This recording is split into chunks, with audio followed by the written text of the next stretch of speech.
நீ என் அருகில் வந்தாலே உலகம் ஏன் இருளென் கதிரவாய் மாறுதே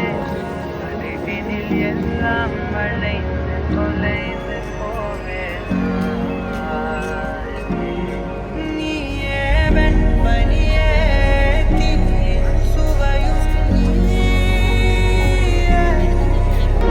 மெது மெதுவாக பயணங்கள் போல தொடங்கிடவா மனம் ஒரு